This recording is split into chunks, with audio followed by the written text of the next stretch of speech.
and welcome to our webinar, 6 Best Practices to Help with Your Regulatory Compliance Program. Before we get started, let me go through the housekeeping items.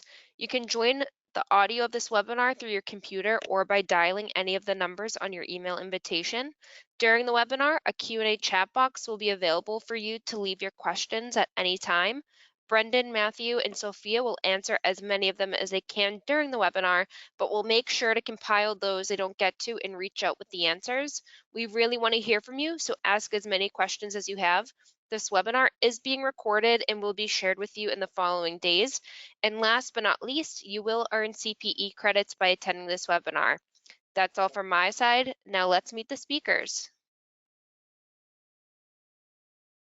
Hi, thank you, Liz. I'm Brendan Patterson, VP of Product Management at WatchGuard, and I'm the host and the lead speaker on the webinar today. But I'm joined by a couple of subject matter experts at WatchGuard, and Matthew Terry is a product manager on my team. Matthew has been at WatchGuard a long time. He's worked in both our support and QA organizations prior to product management. And Matthew has a lot of expertise in the wireless area. And when it comes to regulatory compliance, he's kind of a go-to guy for PCI compliance at WatchGuard. We're thrilled to have Sophia Kovic join us. And Sophia is from the legal team at WatchGuard. And she is our data privacy expert that gives us a lot of great counsel and advice as we work a lot on GDPR, privacy implications, European privacy regulation we'll talk more about. So Matthew and Sophia are going to join in and help on some of those specific regulations as we go through the webinar and help me out with questions too. So let's get going. Today's topic, we're talking about regulatory compliance, and that is such a broad topic. There are so many regulations out there depending on where you're based, whether you're in Europe, worldwide. Some of the common ones we hear a lot about: PCI data security standard for retailers, credit card information, GDPR, privacy in the European Union, HIPAA for healthcare in the US, and then we have others. CMMC is the Cybersecurity Maturity Model Certification. I'll talk more about that in a few minutes, but that is getting a lot of attention here in the United States for any companies that need to comply with Department of Defense. We have a couple of education-specific ones I've referenced here, like keeping children safe in education, and CIPA, which really actually education impacts kind of schools, libraries here in the United States as well. So that is such a broad topic. We just wanted to kind of kick off with the polling question, get an idea from the attendees on the webinar, which specific regulations are you interested in? That may help us guide the conversation a little here. And as we're talking and looking at that, one thing I will highlight pretty much as a theme in this webinar, that there is a lot of commonality between the different regulations, and we'll discuss that as we go through it. Okay, and so the poll results, just share them on my screen. Liz, if you can confirm people can see that. A lot of people concerned with HIPAA here, which is healthcare in the United States, and then kind of an even spread across some of the different things we see, like PCI, GDPR, European privacy, and so on. So that's good to see. Thanks for sharing your information there. One thing I would highlight and encourage to everyone, and especially if you're a managed service provider, this webinar, we're talking a lot to people who act as MSPs, provide information security services to clients they manage. You may have to deal with different regulations, different verticals across your client base. And so we really encourage people to adopt some kind of information security management system, some kind of best practice control framework to really guide your cybersecurity posture, and then use that as your kind of go-to reference, whichever regulation you need to comply with, depending on each customer. And a lot of what we'll show in this webinar is you can map different regulations to some common things in these cybersecurity frameworks. ISO 27001 is a very popular and common one used throughout industry as an information security management system. Very detailed, comprehensive. It's been around a long time. We have the Center for Internet Security has their CIS control framework. At WatchGuard, we're hearing a lot about this one now. So we'll continue and use that as a reference throughout the webinar, in fact. And we're going to publish more information mapping WatchGuard solutions to the CIS control framework and information like that. If you're dealing with CMMC and US Federal, US Department of Defense, the National Institute of Standards and Technology has SPs, which they call special publications, that have some very detailed risk management framework.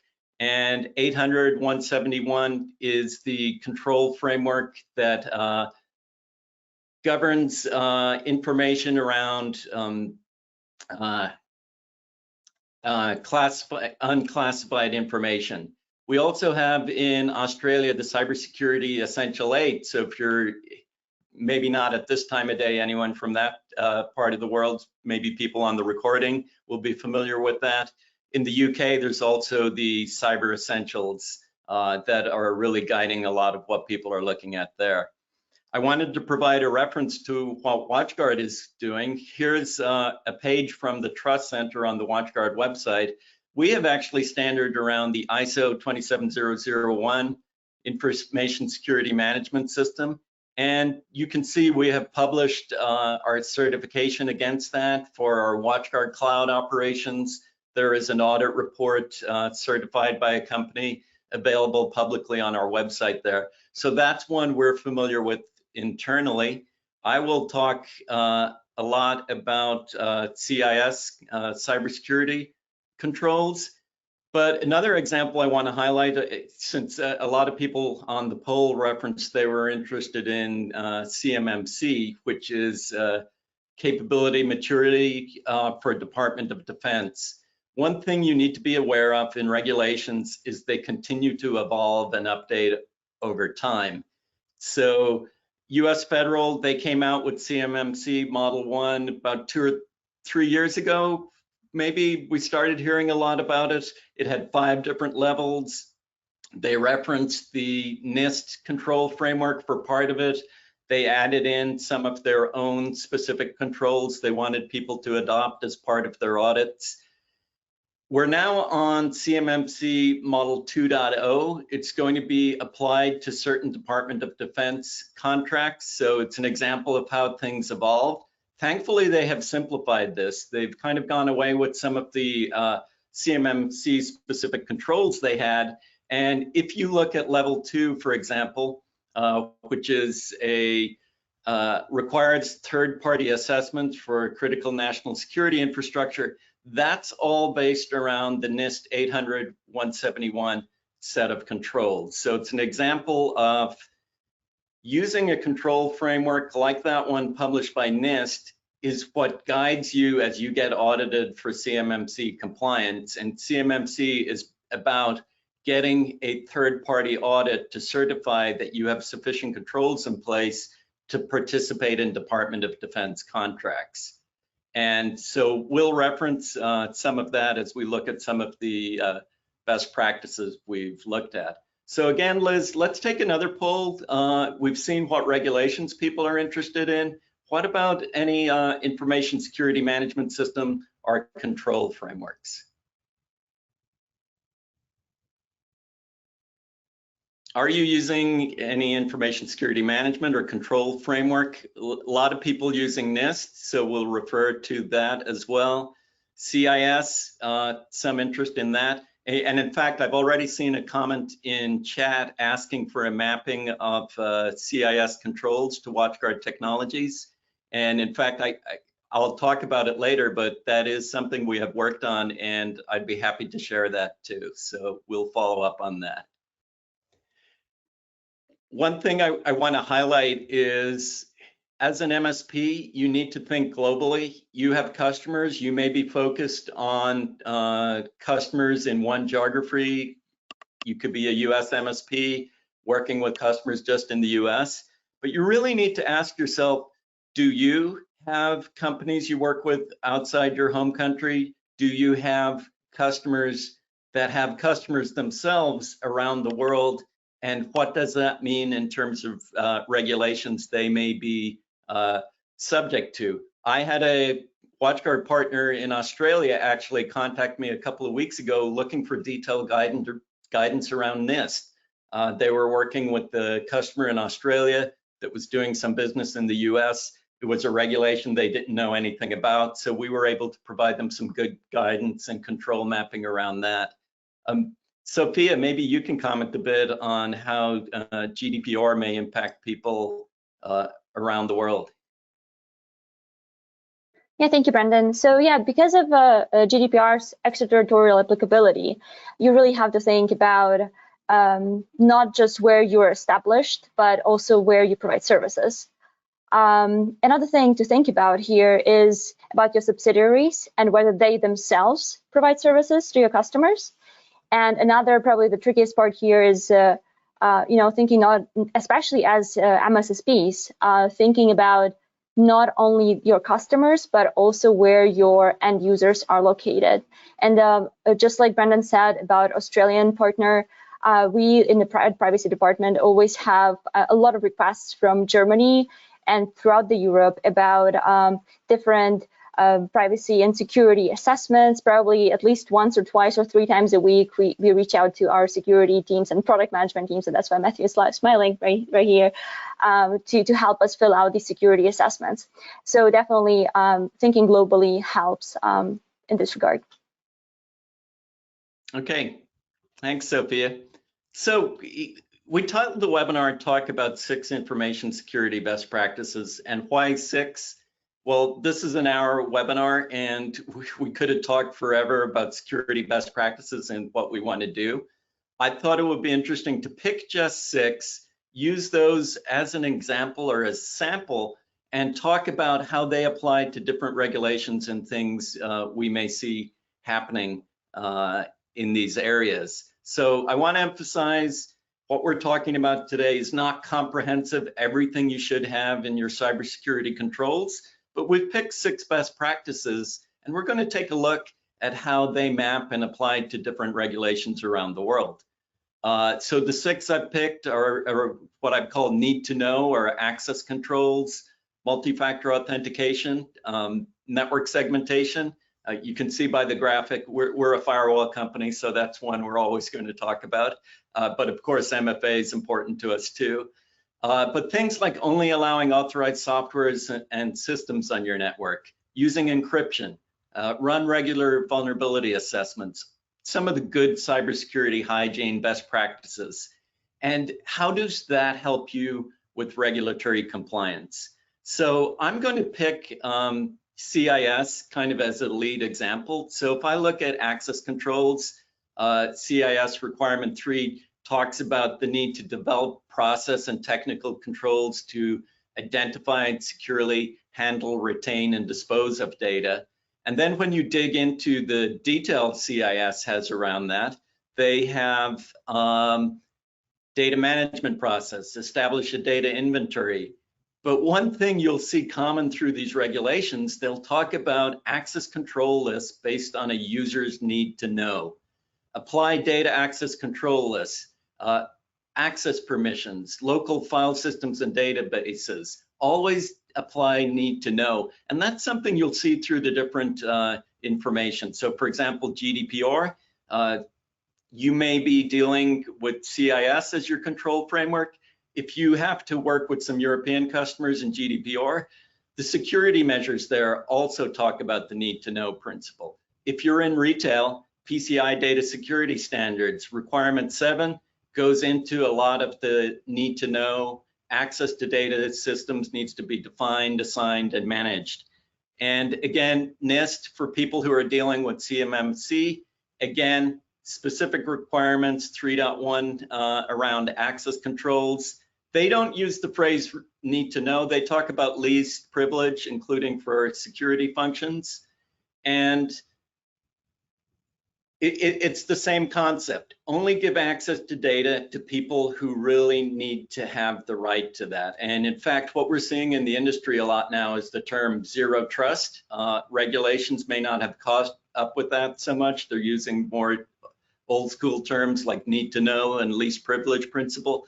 But it's the idea that you only give access to data, deny everything, and then only give access to data to people who really need it as part of their job, as part of their role and function. It's a good cybersecurity practice. You'll see it referenced all through the different regulations. And since that one specifically talks about privacy, access to data, I thought this would be a good opportunity to bring Sophia in to maybe do a little deeper dive on GDPR and what that means. Thank you, Brendan. So as Brendan already pointed out, there are a lot of different regulations and they are very demanding and a lot of different frameworks. The good news is that, as Brendan said, they do overlap to a significant extent, and it is not different with GDPR. So when we think about GDPR and when a lot of businesses think about GDPR, the first thing that comes to mind is, of course, privacy notices and data subject rights, maybe security incidents. But it is actually quite demanding from a security standpoint as well. And this is something to keep in mind. So when you think of GDPR, the thing that you need to refer to are GDPR security measures. As you know, or as probably most of you know on this webinar, GDPR is an EU law that focuses on the protection of personal data. So the scope is a little bit limited here. However, most of the organizations definitely deal with personal data. So the first place to look for security measures and what GDPR says about security is the Article 5 and principles relating to the processing of personal data. The other good place to look at is Article 32 that talks about security of processing. And if you are transferring data from Europe to third countries, you are probably relying on standard contractual clauses, which is a transfer mechanism that currently can be used by a lot of companies, and WatchGuard relies on them as well. So there is an Annex 2 to standard contractual clauses that talks extensively about what security measures can be and should be implemented by the data importers. Another good place is Annex 3 to standard contractual clauses between controllers and processors. So this would only apply if you actually rely on these on these standard contractual clauses. But nevertheless, they provide a good list, which we will look into in the following slide. Another thing to keep in mind is your data processing agreements. That would be your first and foremost data processing agreements with your customers, and also data processing agreements with your service providers. You will see that sometimes companies, even if GDPR does not apply directly to you, like we said, it can apply to your customers, and therefore you may have agreements that would force you to follow and implement some of the security measures that your customers have to implement on their end. All of this, of course, GDPR does not, and this is really worth pointing out, GDPR does not refer to any kind of security certifications or frameworks. However, when we show our GDPR compliance, we often refer to certifications like ISO 20001, SOC 2, and so on. So all of these are good because they overlap. All of these are good to show your compliance with GDPR. So as I've said, GDPR principles is the first place to look at when you want to find out what GDPR says about security. The one that we are really that we really want to draw your attention to is data integrity and confidentiality. So as you can see, data shall be processed in a manner that ensures appropriate security of personal data, including protection against unauthorized or unlawful processing, and so on. So this is, since GDPR is a principle-based law, this is important to keep in mind. Next slide, please.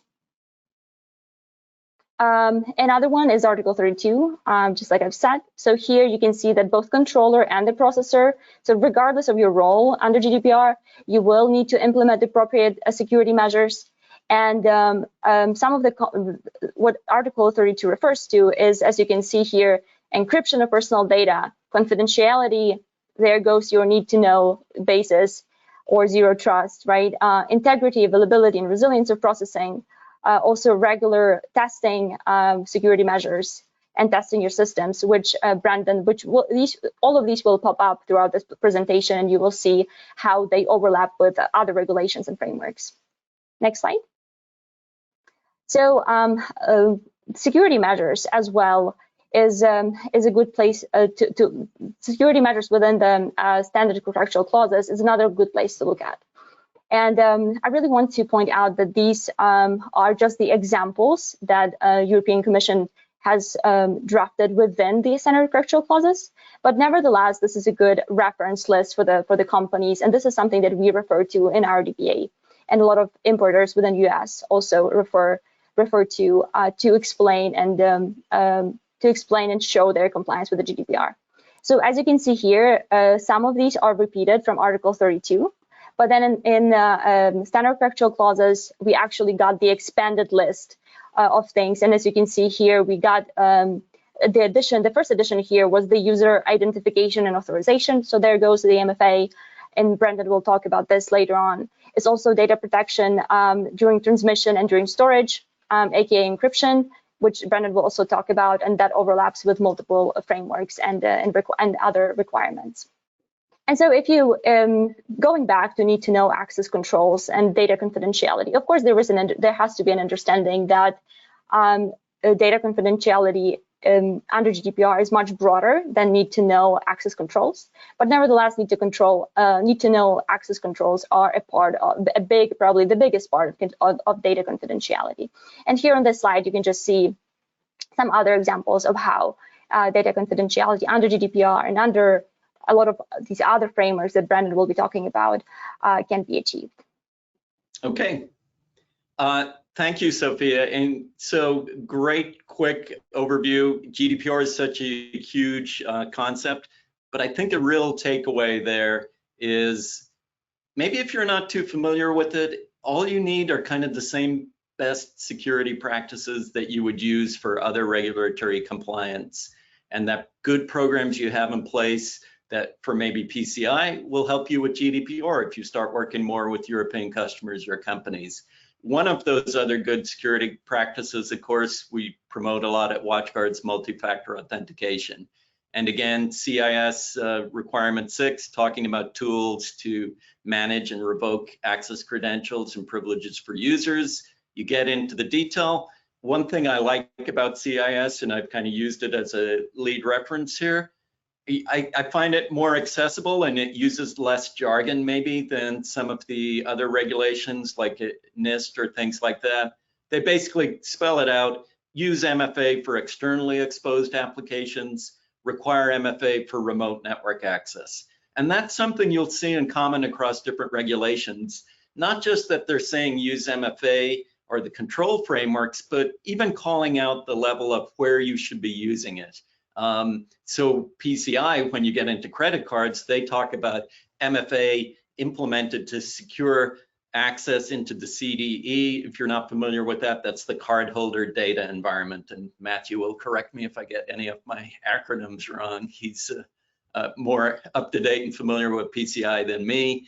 Sophia covered GDPR. You can see the type of security controls they have. They talk about measures for user identification and MFA as part of the security measures. HIPAA talks about procedures to verify a user, person, or entity. And again, of course, when you get into NIST 800-171, they specifically have controls that talk about MFA for both local and network access. So regulations tend to really spell it out, not just use MFA, but use it both for local applications and especially for any kind of remote access. Another one, I like to talk about network segmentation because you can do that with the firewall, of course. But again, CIS 3.12, segment data processing and storage based on sensitivity. This kind of follows on from what we talked about, least privilege or need to know.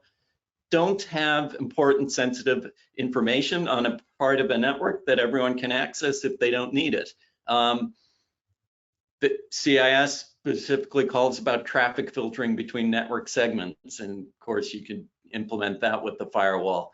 PCI, we've always liked that because requirement 1 starts about the need for network controls, limiting network access into a cardholder environment, make sure it's restricted and controlled.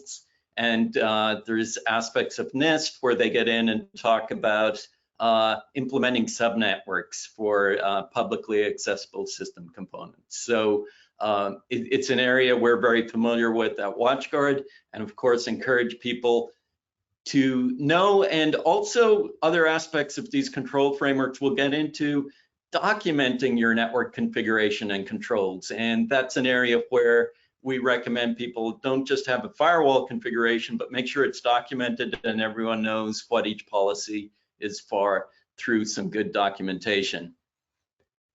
Another good practice we like to talk about is encryption. CIS3, data protection, processes and technical controls to securely handle, retain, dispose of data again.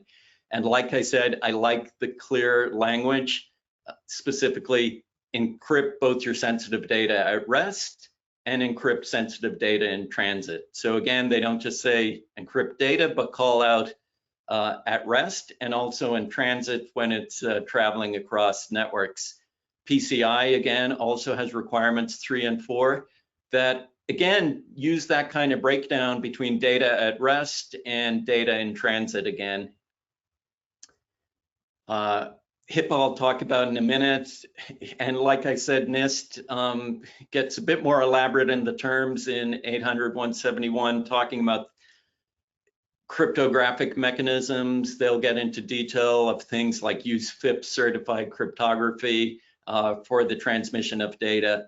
But again, once you have a good security practice in place where you're encrypting your data both at rest and in transit, you can then map that and apply that to all of the different regulations that will mention that.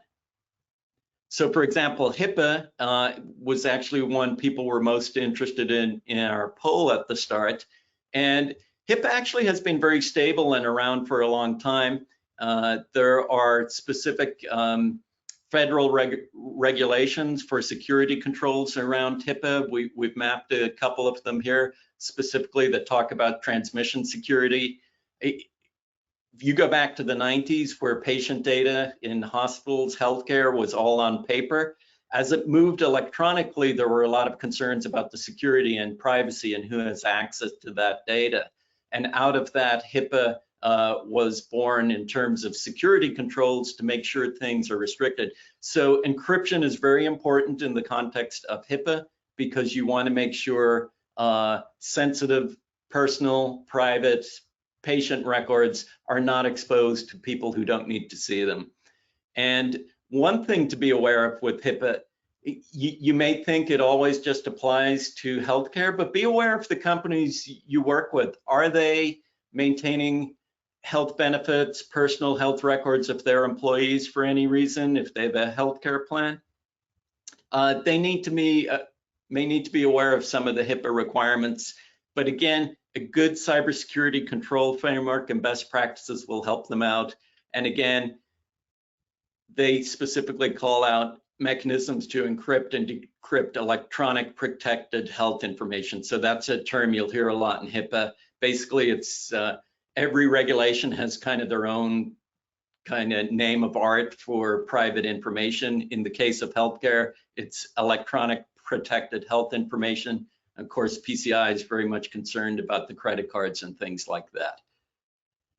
Another best practice you'll see across all the different regulations is continuous vulnerability management, that it's not just a matter of setting up and defining best practices, but you need to audit and test that on a regular basis.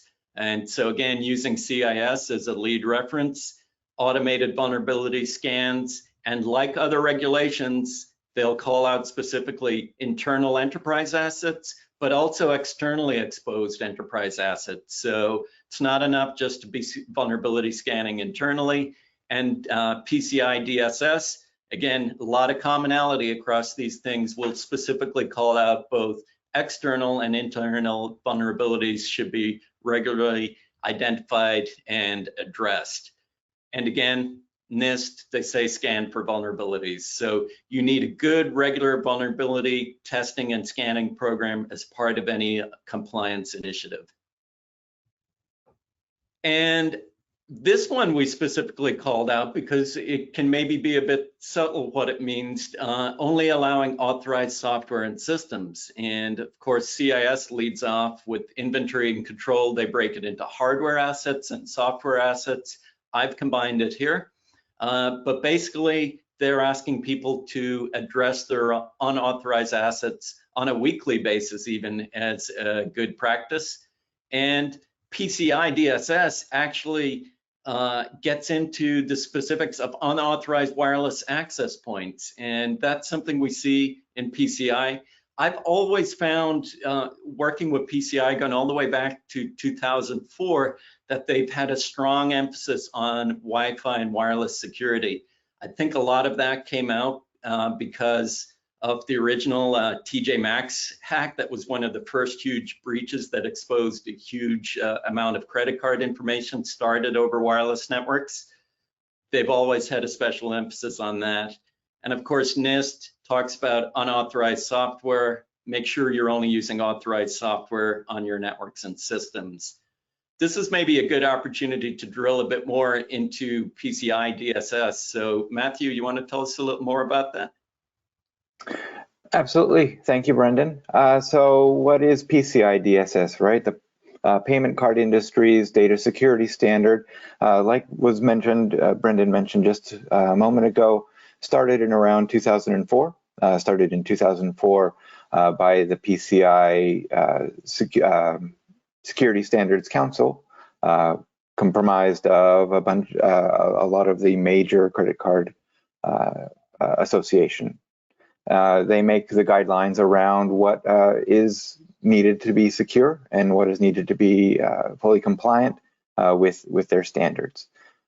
So achieving the PCI compliance means that you have met those technical requirements of the PCI DSS standards. So you may be aware, in March of last year, PCI launched their version 4.0. And while this is their newest version, the 3.2.1 version is still applicable until March of next year, 2024. But as this is the new standard, a lot of the compliance companies will be testing on the updated standards in PCI 4.0. Just to highlight what are some of the new things about the PCI DSS 4.0 standards, there's a lot of course, interest in maintaining the security needs of the payments industry, keeping up to date with latest technologies, keeping up to date with new things that can happen, right? And let's see, of course, one of their requirements is to promote a security as a continuous process, right? Continuing to assess vulnerabilities, to do external and internal scans, vulnerability scans, pen testing is all part of the PCI standards. Included, interestingly, as part of the new PCI standards, like Brendan mentioned, the PCI has always been very strong about the vulnerabilities around wireless, including the ability to detect rogue access points. In the PCI 4.0 standard, there was a very huge clarification around wireless scanning.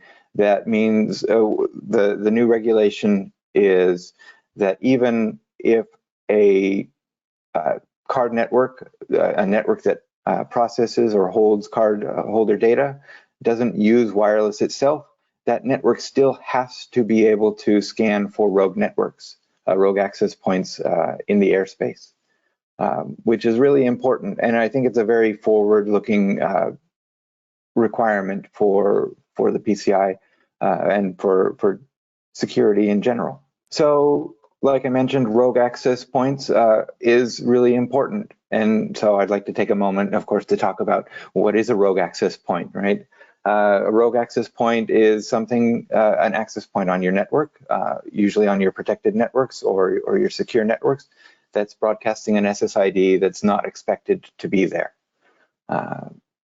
Rogue APs, of course, you can think about them. They're generally thought of as kind of two kinds. There might be one that people call, well, that's an unintentional. Somebody brought in their home router and plugged it into the network and is broadcasting an SSID so that they can connect their personal devices that might be at their desk or at the office.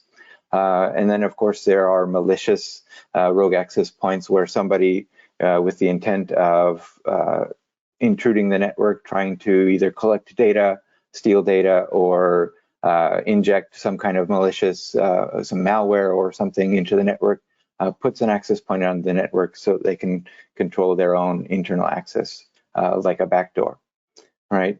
Both of these threats, of course, we consider them to be severe threats. They're not good things to have on your network. Even the unintentional one that somebody might bring their own AP into the office to connect their own devices. That's the reason that is a vulnerability is because and possible cause for non-compliance is that those devices often are set up with weaker connection protocols.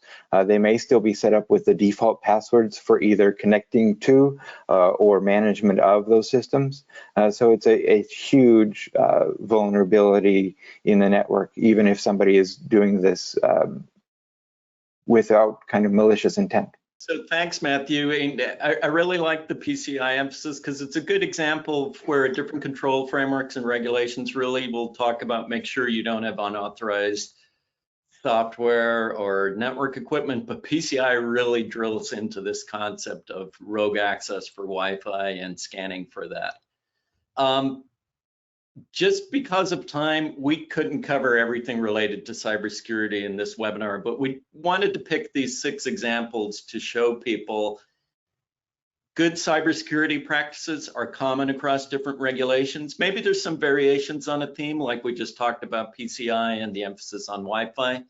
But really, as an MSP, as a partner, pick a control framework. I saw someone mention CIS. That's a great one. If that's your thing, use that as a guideline and then map that to different regulations as you work with different verticals and customers.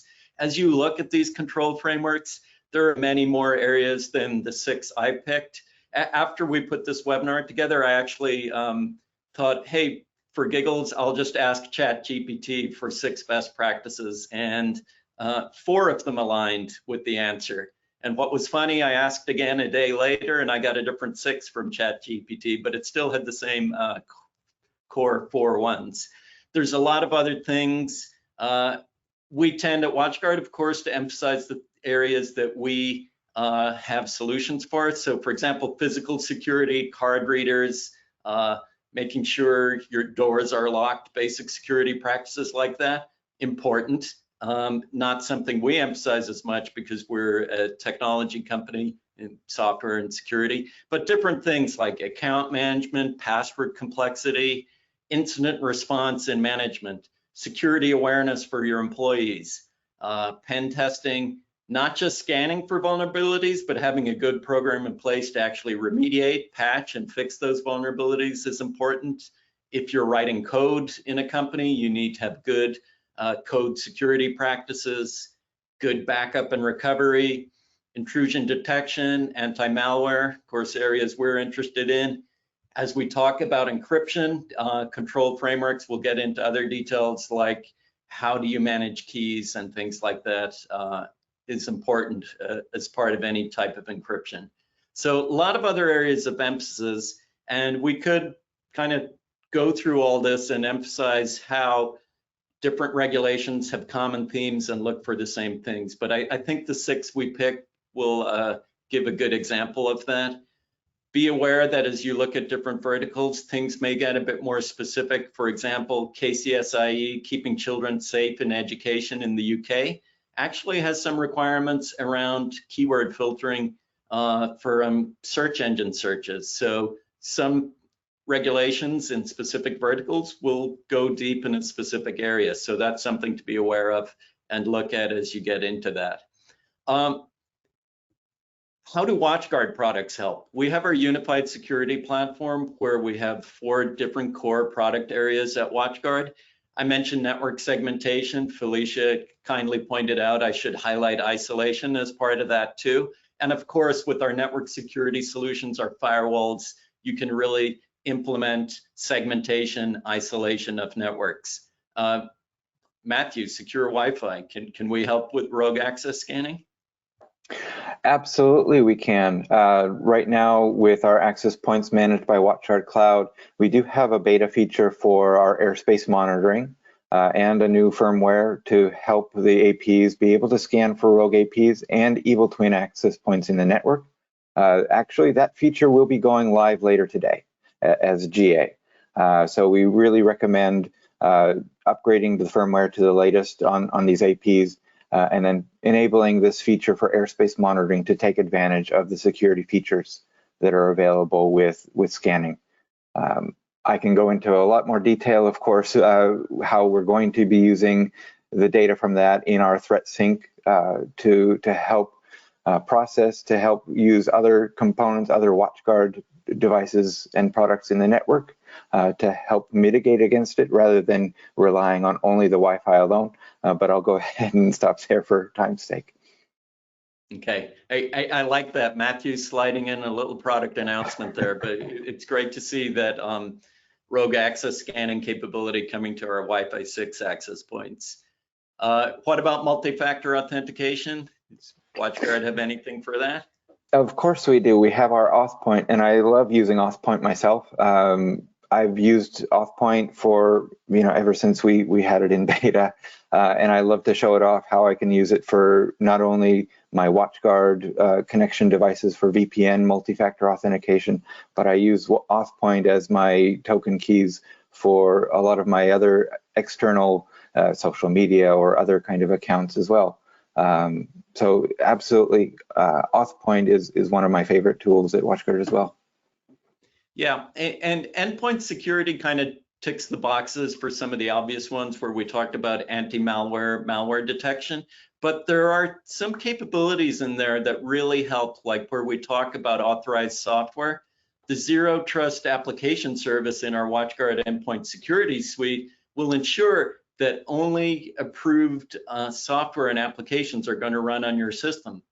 Also, we have additional modules in our endpoint security suite that look at patch management. So that can really help with your vulnerability management system, addressing things like that. So very comprehensive set of capabilities that go beyond just basic endpoint anti-malware detection that really can help you as part of a compliance program.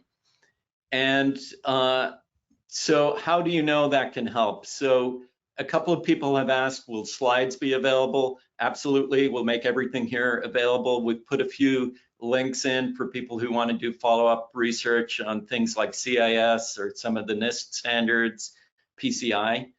When it comes to WatchGuard resources, someone asked in the chat, what about mapping CIS to WatchGuard products? I actually have a draft of that available. So if anyone's interested in seeing that, put a comment in the chat or the questions and we'll get a copy of that to you. I'd be interested to hear some feedback on that. Felicia, I'm talking to you.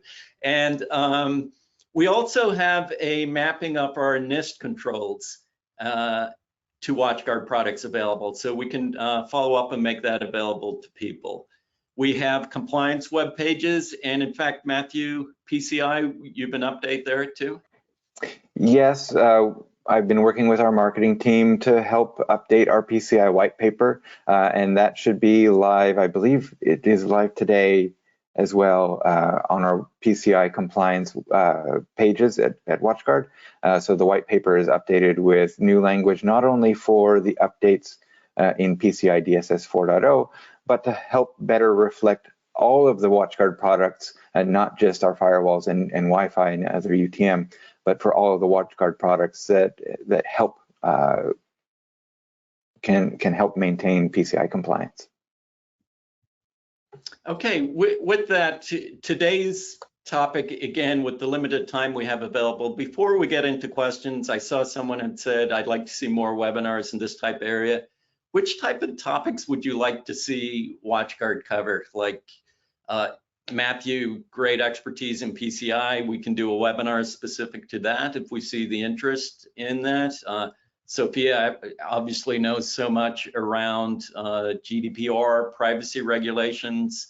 And so we're interested in kind of adding more to this series and seeing how we can help people out. So actually interesting, we kind of see a good spread around different things. Again, it kind of matches what we saw earlier, HIPAA and so on. We have some content around HIPAA, so I'll work with the team to get a more detailed webinar scheduled on that. We'll get into the more specifics of the technical security controls and also how WatchGuard solutions can help. Just to show that to people quickly. So again, PCI DSS, GDPR, CIS controls, kind of interesting spread around the different areas there. So we will have follow-up material available. We have time for some questions, and I can see the question window's been pretty busy here. Let's start off with one for Sophia around GDPR. And there's been a lot of discussion in the GDPR area around adequacy rulings and transfer of data from Europe to the United States and what that means and some of the court challenges. And someone said, we hear there may be an adequacy decision for the US soon. So can you maybe fill us in some more what's happening there? Yeah, sure. Well, thank you for your question, first of all. And then I think it's important to understand that European Commission has not adopted the adequacy decision for the United States as of today. So whatever transfer mechanisms you were relying on in the past and up till now, you should still rely on those and wait for the adequacy decision to be finalized by European Commission and sort of finally adopted. We are also very much expecting this to happen and looking forward to that. However, another thing to remember here is that it will, like, only certified companies will be able to rely on this new data privacy framework. And in order to be certified, you have to be actually either certify with the privacy shield that is effective right now, and then fix your privacy practices so that they are actually compliant with the new data privacy framework, or just wait and then certify at the point when it's going to be enacted. Yeah, so this is just to keep in mind. We should still be relying on SECs if you were relying on them before, and wait for that adequacy decision to be enacted. Okay, thanks, Sophia. Matthew, I've seen a few questions or interest come in about the PCI white paper. Make sure people get notified about that. So if you could remind people how they can get their hands on that and when it will be available. Sure, I can do that. I will make sure. I saw that there was a suggestion about providing a blog post, so I'll work with the marketing to make sure that there's a blog post highlighting the updated white paper that gets sent out in our partner news. And as soon as I can find the actual link, I will make sure that that's posted here if I can. Okay. Quite a few people asking for follow-up information on CIS, so we will get that to people. Web content filtering for CIPA and Chromebooks through the Firebox, so kind of enhancement request level there. There is some things we can do with DNS Watch on Chromebook, but again, if the Chromebook traffic is going through a firewall network, we'd be able to do web filtering around that too. I think the requests come in where people are maybe in an education setting, taking a Chromebook away from the protected network. So that's something we should look at more. Let's see what else we've got. As we talk about crypto, I mentioned FIPS certification, which is something WatchGuard has available. FIPS certification applies to a specific firmware version because as NIST goes through that, basically the process is we use strong cryptography. It goes through a lot of testing by NIST, and that takes time to run through. We are in the process of updating our FIPS certification to FIPS 140-3 for all WatchGuard models. It's a lengthy process, so it probably will take towards the end of this year. Again, watch for WatchGuard product blogs for information as we progress through the testing cycle for FIPS 140-3 too.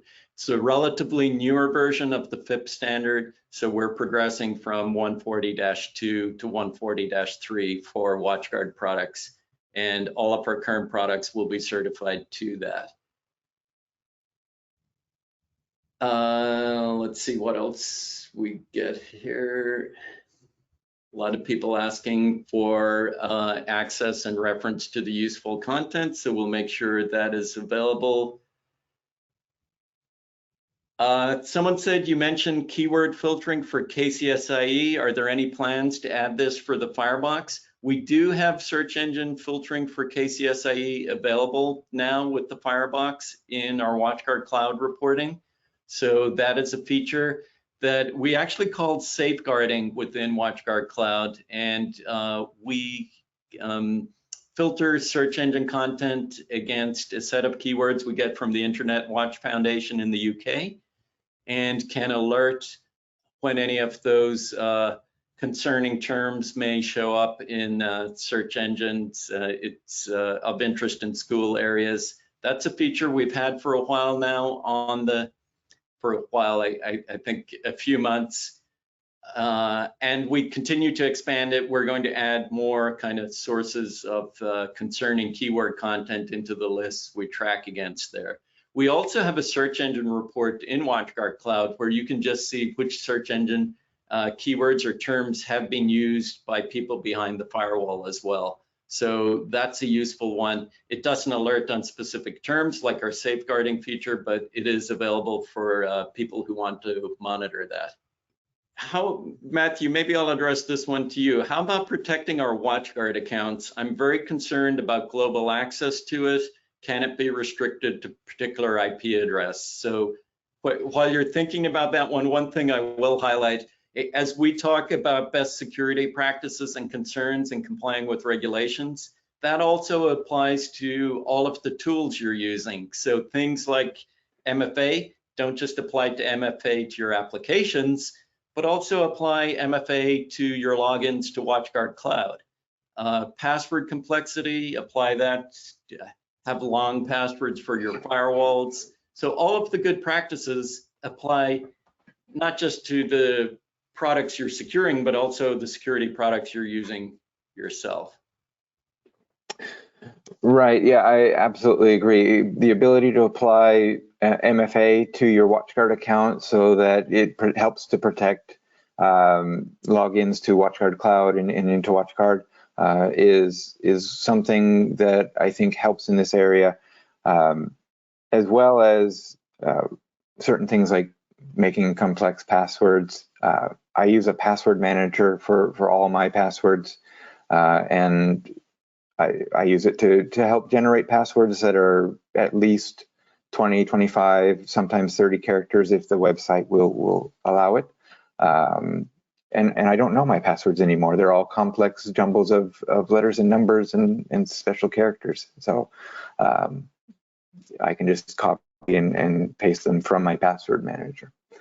But yeah, absolutely. This is something we can look into if we wanted to have the ability to restrict specific accounts and say the login to this account is only available for specific IP addresses. That might be something to look into. Yep. And I see we're coming up against top of the hour here. So if you have a question we didn't get to yet, we can follow up. We have people's names, emails for addressing that. One final question I see, product related. Someone asked about DNS Watch. needs to be integrated into WatchGuard Cloud to make it useful for a managed service provider. Good news that that is coming. We have a team working on that. It's expected probably around early Q3 of this year, and we have some kind of detailed user experience mock-ups around that, and it will be fully integrated into the multi-tenant system in WatchGuard Cloud for managed service providers to use. So I'd like to thank everyone for your time today. Very much kind of an introductory overview of regulatory compliance, and if there's one takeaway, it's like have a good information security practice, a control framework. Use that to map to the different regulations that are out there. If you have good cybersecurity hygiene and practices, that will help you with all sorts of different regulations that you'll encounter in the companies you need to work with as an MSP. So Awesome. Thank you, everyone. Thank you so much, Brendan, Matthew, and Sophia.